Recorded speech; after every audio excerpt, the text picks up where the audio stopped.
Hello and welcome back. Today we are going into, I think in some ways we have been touching on that topic, maybe like not directly, um, but it's an important topic nonetheless, which is sensitivity, especially when it comes to men and sensitive men.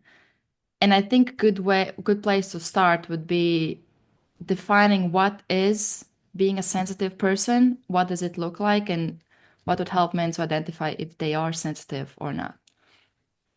Well, I think, first of all, I think it's important that we look at what it means to be a sensitive man versus what society views as a sensitive man. Not that I can classify how everybody in every society feels, but I think it's an overall exaggerated um, theme. Sensitivity in men has not been something that has been celebrated, nor has it been one of the characteristics that we traditionally associated with being a man or masculinity. And I think that's been a great disservice to humanity because I think that every human being is more sensitive than we are currently expressing in reality. And I think that a lot of men who are sensitive have thought that that made them, or at least clients that have told me in my work coaching men, have felt like that has been a detriment or something that they had to hide or suppress rather than celebrating the inherent gifts of being sensitive or having sensitivities or being a sensitive man. And often sensitive men tell me they don't feel like they have a place in society. They're not on the sports teams. These are sometimes like the nerdier guys, if we want to use that word. I always really liked sensitive, nerdy guys. I think they're, I like a lot of emotional and mental, intellectual depth. Um, but yeah, a lot of these guys feel like they're not celebrated, or they become they become the more conditioned masculinity versions of themselves rather than that magnetic masculinity because they don't know how to tune into such a finely wired emotional navigation system. It's like a very sensitive emotional navigation system. So, how to know? Because like there's something that you mentioned in a discussion that we had offline. Um, how can they distinguish if they are sensitive or they are, let's say they're not sensitive, or they are sensitive but they have shut down their emotional navigation system? Like, what's the difference between the two? Well, I think that so let's look at it as a spectrum. So everybody is a sensitive emotional being. We are sensitive emotional beings.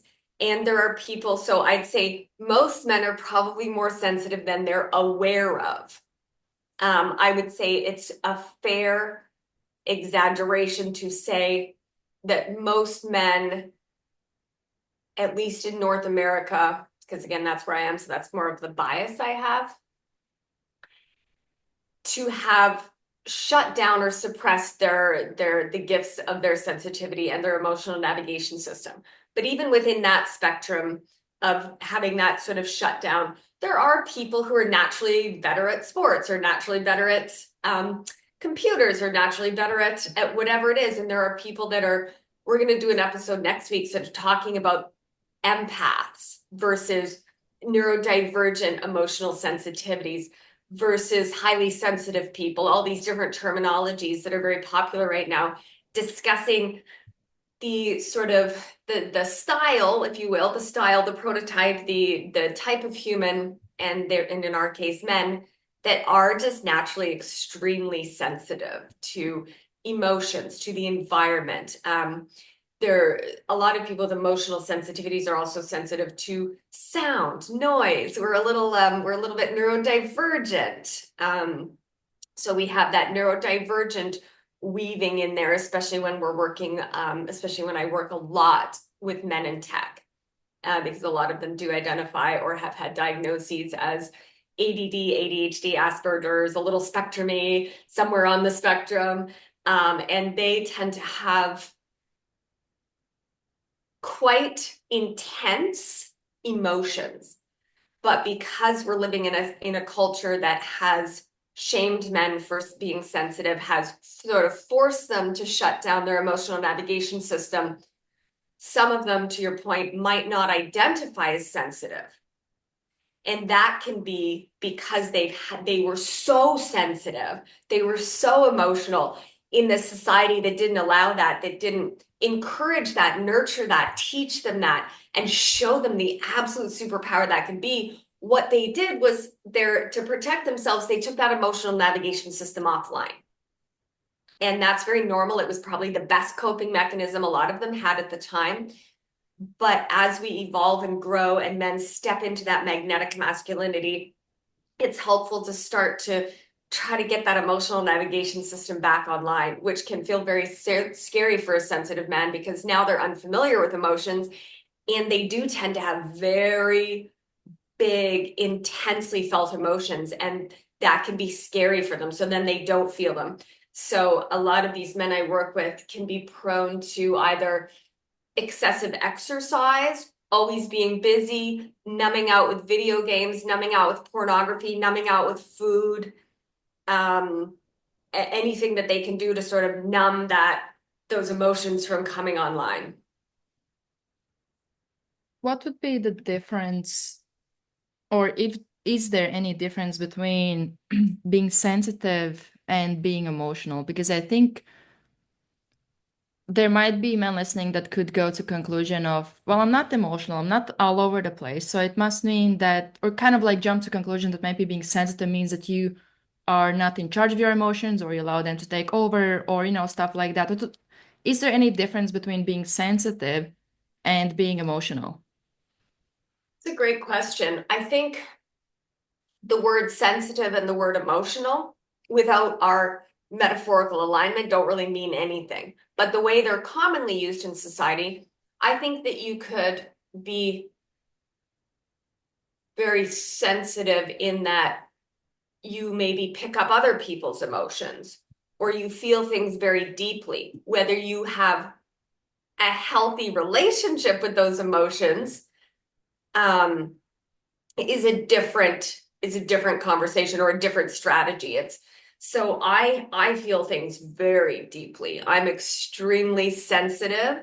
I'm very in touch with my emotions, and I am neurodivergent. I have ADHD and I'm autistic, so I have huge emotions, and I'm highly sensitive, empath. Pick all the metaphors. Um, so I'm hyper attuned to others' emotions, and I'm also extremely um, I feel emotions very, very deeply. However, I have a very healthy management of my emotions. I don't take them out on others. I don't blame them on others. Maybe occasionally in my marriage if I get overwhelmed. Um, so I'm very sensitive and I'm very emotional, but I'm very healthy with both of those things. And I know how to observe things without absorbing them and how to engage in things but not necessarily react to things. But that's a skill that I have developed over time. So with that, like what role does emotional intelligence play in this, or being a sensitive man? Huge role, huge, absolutely huge role. So I work again a lot with men in tech, and they tend to be a little more on that sensitive side or that neurodivergent side, the nerdy kid. And no different than IQ are one of the ways we measure intelligence, which there's a lot of ways of measuring intelligence. Everybody has a genius zone. Um, so some people like myself are born with incredibly high IQ well, yes, IQ and EQ. So I've always been very emotionally tuned in, even to things that other people weren't tuned into, that they weren't self-aware of. I'd be like, oh, this person's feeling this and this person's feeling that, because I can feel other people's feelings and learning to separate those for myself. However, I think that um, for men, no matter how high their natural EQ is, it can be a little bit trained out of them. So some of them actually have very good EQ, but might not realize that that is a superpower. They might view it as a weakness. They might not. Um, and or think that, some people, sometimes I work with really, really high performing men who have sort of more of what we used to call Asperger's on that part of the spectrum. And they sometimes have huge feelings. They are very emotional. A lot of people don't see them as emotional. They feel things, they just don't necessarily have a high EQ. But when they learn that and I teach them how to intellectualize emotions and other people's reactions, I can help them develop that skill. Then they can become really, really emotionally skillful. So again, I think emotional and emotional intelligence are very different.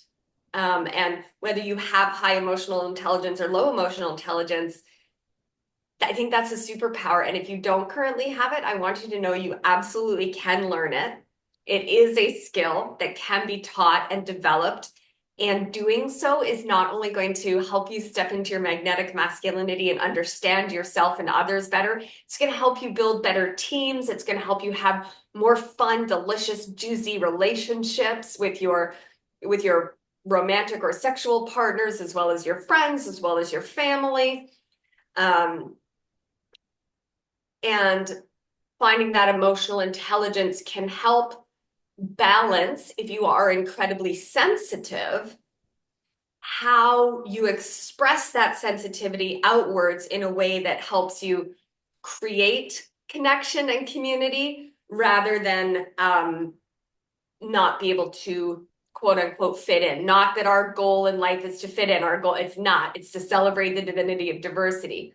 But I can also acknowledge realistically that we are where we are in humanity, and a lot of people don't celebrate some of those skills of a highly sensitive man.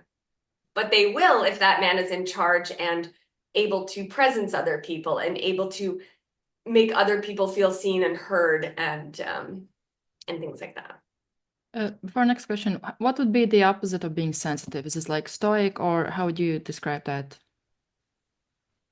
Yeah, so there's different types of um, there's different ways to categorize that or label them metaphorically, but I think that's an excellent one. I think stoicism, or toughness, Okay. or suck it up.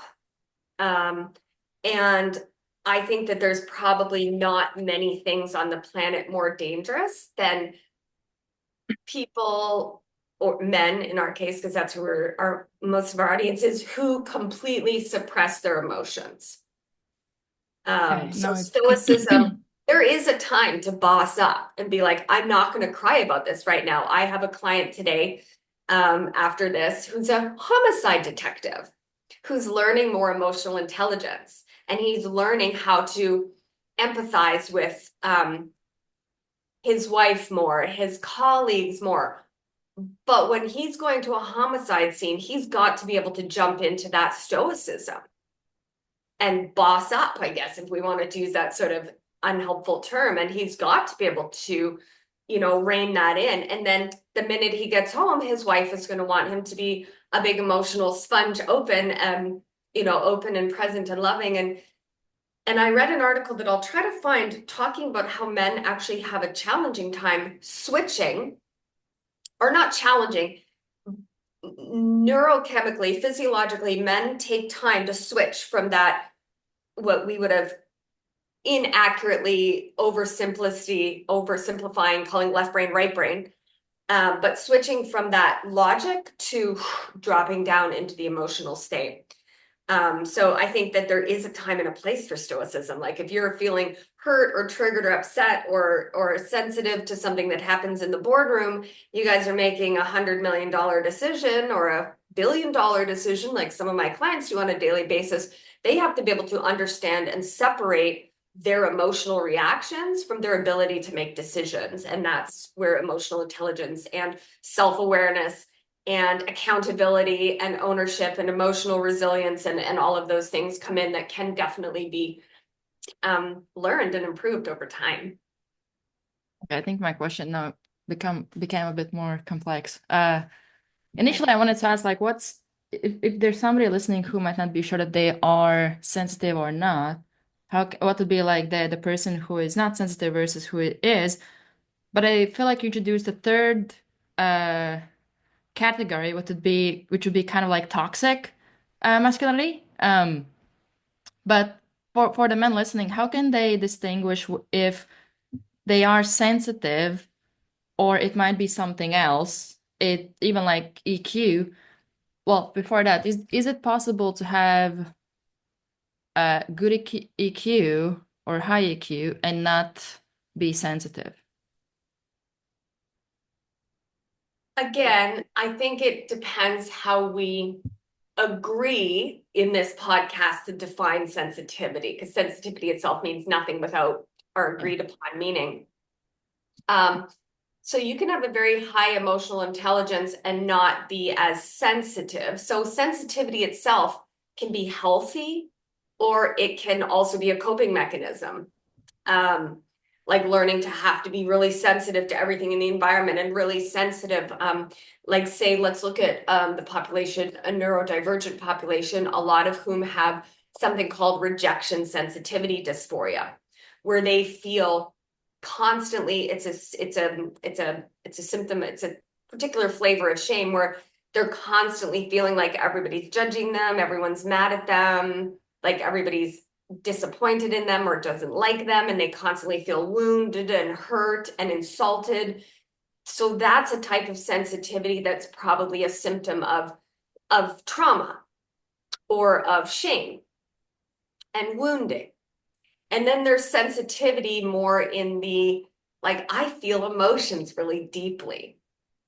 Um, you know, this man might weep when he sees a nice commercial, or, feel overwhelmed when he listens to music, or tuned into how other people, um, tuning into how other people think or feel. And yeah, so I think that there can be different sort of flavors of sensitivity, if you will. But regardless of what their root cause is, um, I just want men to know that there's nothing unmasculine about being sensitive. And the manliest men I know, when they're in tune with their emotions, like I work with some guys who are like multi-millionaires making billion-dollar decisions, CEOs, computer programmers, founders, these amazing guys. And I think there's nothing more masculine and manly when they know how to understand and accept emotions.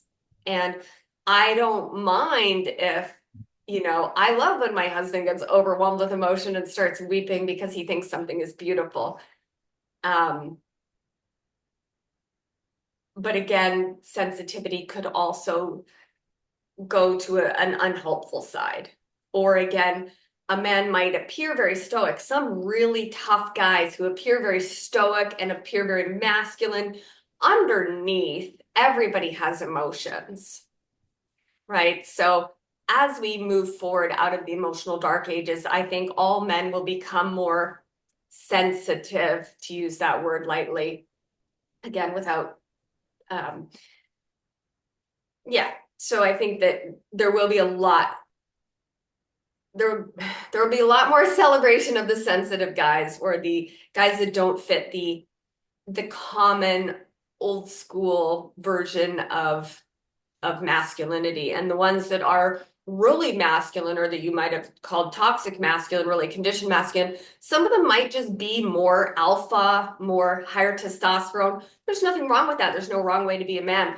But some of them that I've worked with, I'm like, oh, actually, underneath, you're like a big, squishy, soft, emotional teddy bear, which is, great if they can find that healthy balance within. But they're tough, strong.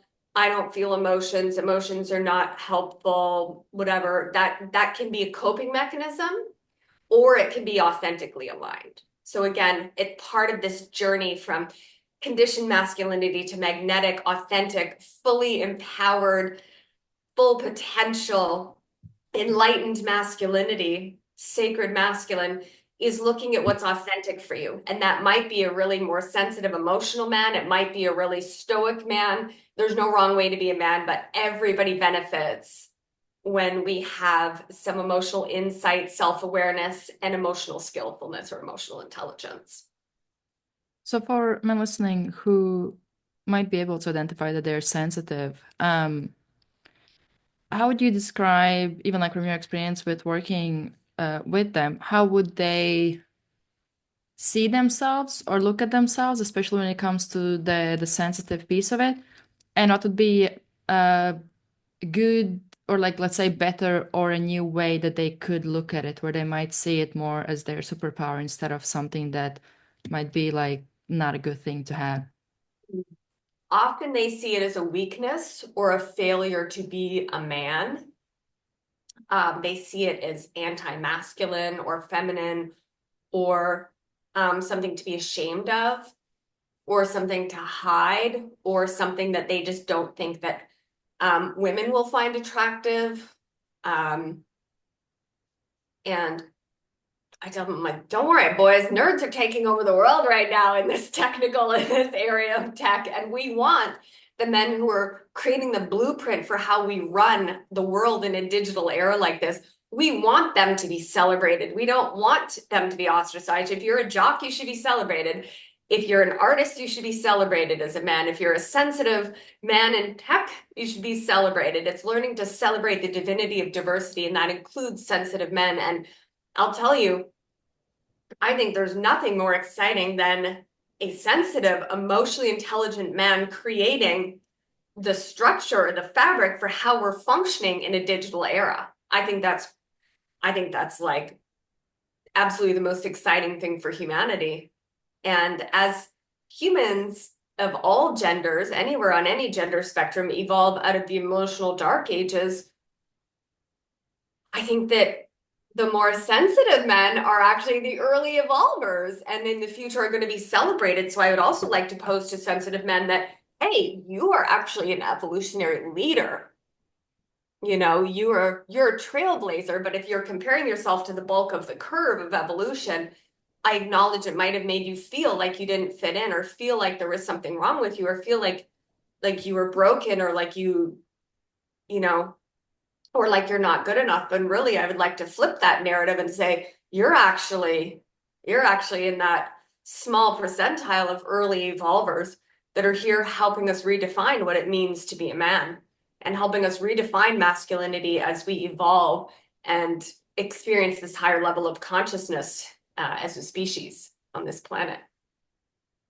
So let's say there's somebody listening and they're like, oh, sounds amazing, but uh this is just Sandy saying that. When I go in the world, when I go around people that are in my world, that's not something that I hear, especially if there's somebody who is sensitive and they feel emotions deeply. Now they have to deal with those negative emotions that might come from comment from others or some things they call out or mention or comment or like stuff like that.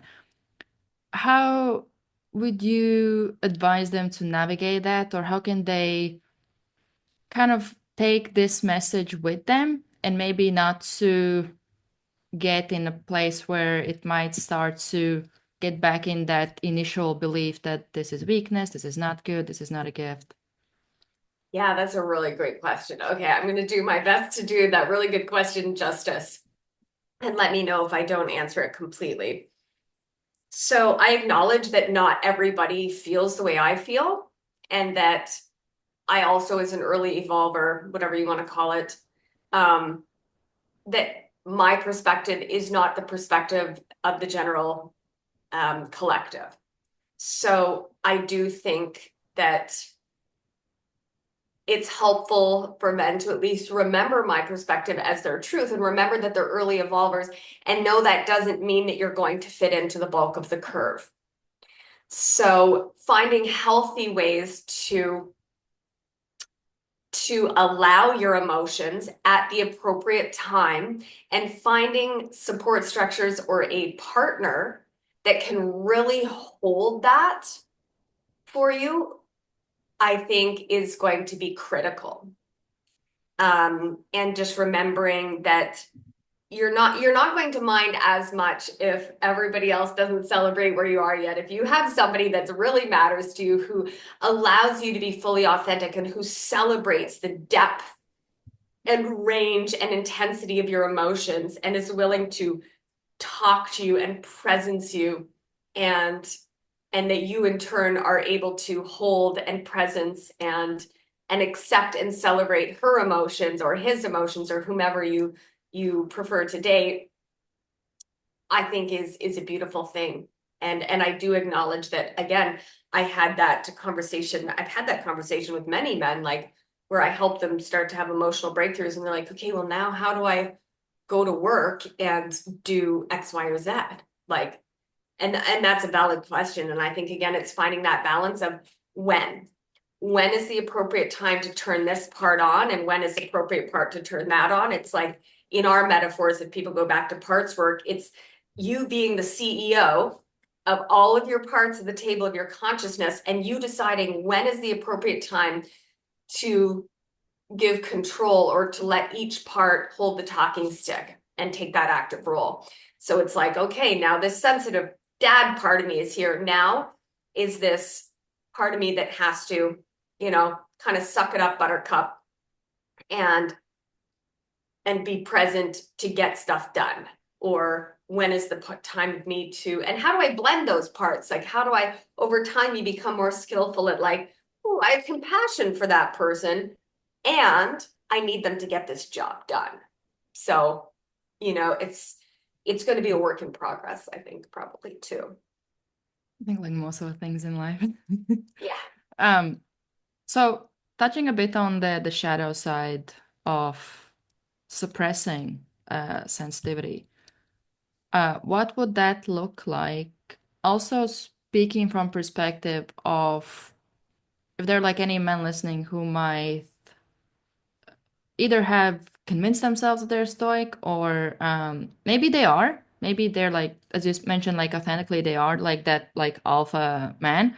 Yeah. Um, what are some of the things that men that are in that category could look out for, assuming they're curious enough, uh, to identify if they might actually be sensitive and they have suppressed it, but they are so into that identity of I'm a tough man, I'm a alpha.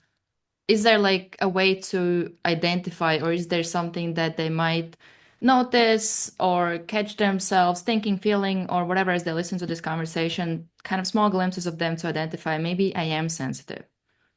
Okay. I think there's actually a two-part answer, so I'm just taking a couple of notes.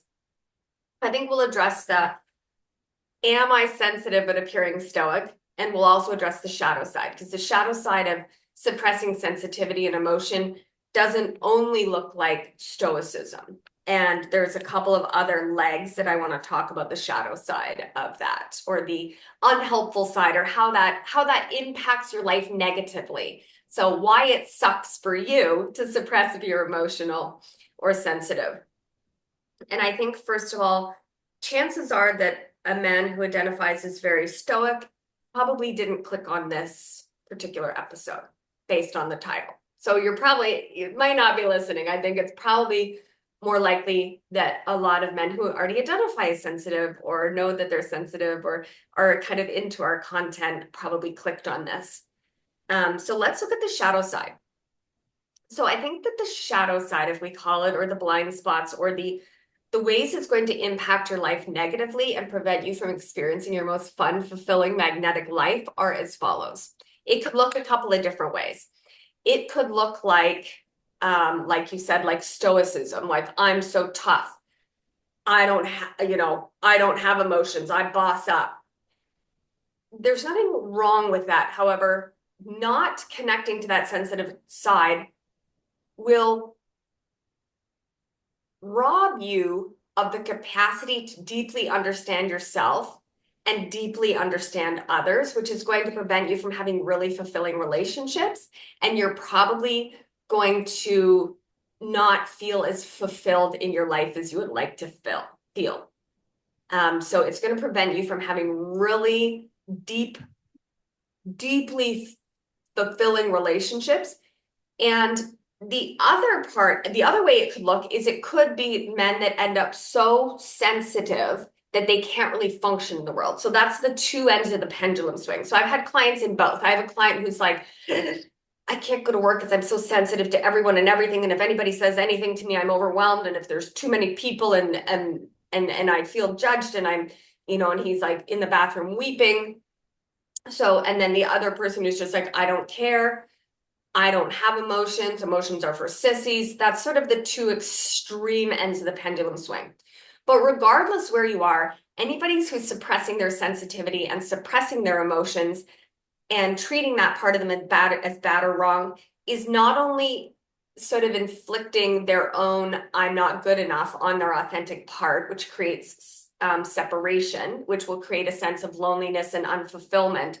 It will also mean that you're likely emotionally invalidating others and impacting other people, because if you judge and suppress your own emotions and you don't hold space for your own emotions and you don't identify your own emotions, you're probably going to project that onto others, and others are not going to feel as seen, as heard, as held, as safe, because a lot of really stoic men also, they focus on like, financial safety, physical safety. But at the end of the day, we are emotional creatures, and every woman wants to feel emotionally safe. And if people don't feel emotionally safe and emotionally seen around you, even if they can't articulate that need, they're not going to be as attracted to you or as feel as safe around you or as trusting of you, pardon me, as a leader, if that makes sense. So there's just so many reasons why developing in these skills, working on your emotional intelligence, or working with a coach or a therapist or a men's group or anything that you choose, and celebrating your sensitivity as a superpower is going to help you experience a more fulfilling life and more fulfilling relationships and feel more whole within, and less that feeling that men often tell me, like, I feel lonely, misunderstood, like something is missing. And if we have an authentic part of us that's sensitive and we take that part and we chuck it away and we're like, that guy is not welcome here, you're internally going to feel that vibrational separation from your authentic part, and you're going to feel lonely even if you're in a room full of people or sleeping beside your partner at night. And that's why I focus so much on this transition from your conditioned self to your authentic self. And in fact, we're going to be releasing a course, a program, a group program that helps you walk through that exact process early in the new year. So that's something exciting to look forward to. And you can also work, of course, with me one-to-one if you want to explore those things more deeply. But I think that, yeah, the shadow side or the unhelpful side of suppressing your sensitivities means you're either going to end up too sensitive to function in the world and you're going to miss out, or you're going to be too insensitive to connect to others and you're going to miss out. And I really think reframing sensitivity and emotional intelligence as men as like sexy and safe and masculine. And I acknowledge any of you sensitive guys out there who are listening to this, or if you're listening because you have a sensitive man in your life, I just want to tell you that you're amazing and you are enough. And that is extremely manly and extremely masculine. And I'm sorry that you may not have received that message in society because we're in the emotional dark ages. So speaking on people in their lives, like if there's anybody listening who either are partner or a close person, what is it that you would want them to know about sensitive men? That they're perfect. And that's very masculine. And there's no wrong way to be a man. And your emotions and sensitivities matter. And in fact, they can be a superpower. When we think about our emotional navigation system, so if you think of an average emotional navigation system, refer back to our previous episodes in the Magnetic Masculinity Blueprint if you're not familiar with what we're talking about. But let's say an average person in the bulk of the curve is a really nice SUV or a nice luxury sedan. You're a sports car. So you're more sensitive, right? If you're at a high-speed sports car and you hit a rock, you're more likely to spin out. That doesn't mean that the sports car isn't good enough, but it's just not a sedan, and it's just not an SUV, and it's not a Jeep, and it's not a pickup truck. All of those things are very helpful vehicles. And if you compare yourself, if you compare it, well, I should be a truck and I'm not a truck. Well, that's fine. There should be sports cars and there should be trucks and there should be SUVs, and all of those things are amazing. There's no wrong way to be a man. There's no wrong type of emotional navigation system, no wrong type of vehicle of consciousness. But when you get that emotional navigation system online, if you're a sports car, like most of my neurodivergent clients, the men in tech I work with, you are more sensitive, but that can be really a powerful, powerful tool, not only in your personal life, but in your business, your company. That can really be a skill that you can hone in. You can hone into that intuition. The more sensitive you are, the more finely tuned you are to your intuition and your body. It helps you with powerful decision making. It helps you with hiring. It helps you with creating products or experiences that other people will love. It helps you navigate or pilot your vehicle of consciousness on your path of alignment with a lot of clarity and a lot of fine tuning. And that, I think, is a beautiful thing when you learn how to drive that type of vehicle.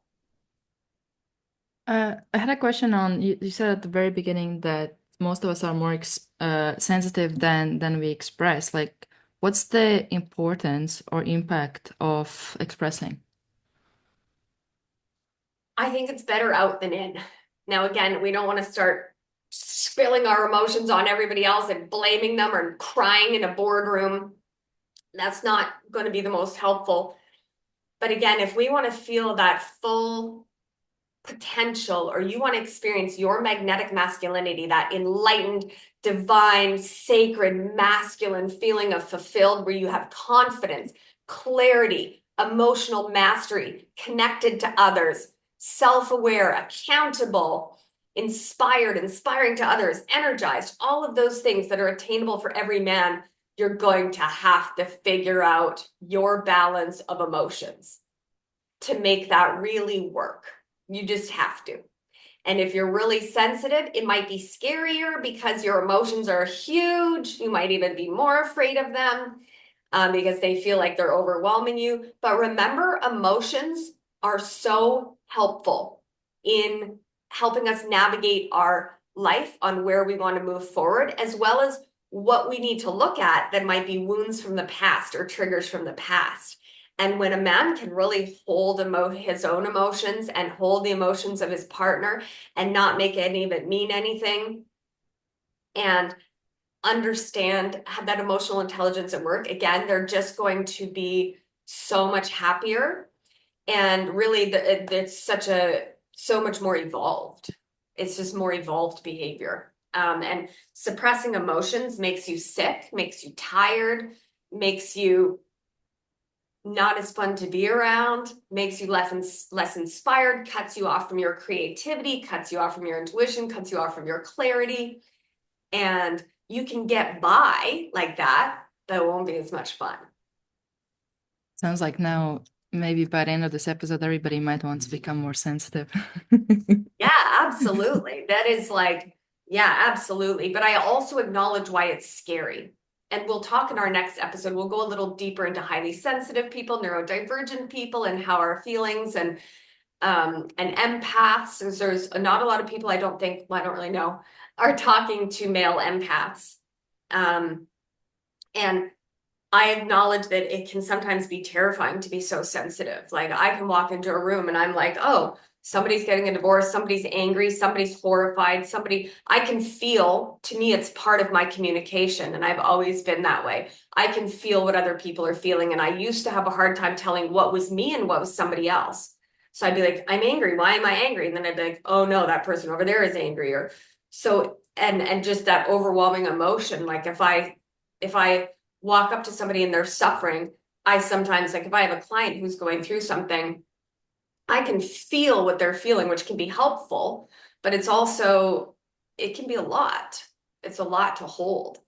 And if I'm in a room full of people, I can, unless I sort of refocus myself and choose to tune that out, which I sometimes have to, I might feel, 35, 40, 50 things simultaneously, and I feel them all very intensely and very deeply. It's like listening to 55 radio stations at the same time.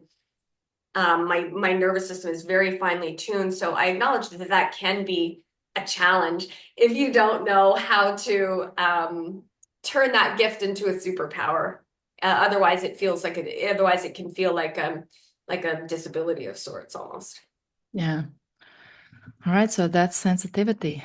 Anything you want to add? Next week, we'll talk more about what it means to be a highly sensitive person. In HSP, it's often referred to, which is now becoming even an integrated medical term, what it means to be a quote unquote empath, and how a lot of men I work with, especially men in tech, fall into this line. Also with neurodivergence and the sort of how those play into each other for men that identify as ADHD, ADD, Asperger's, autistic, anywhere on that neurodivergent spectrum.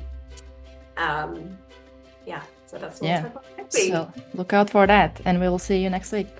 Great, thank you.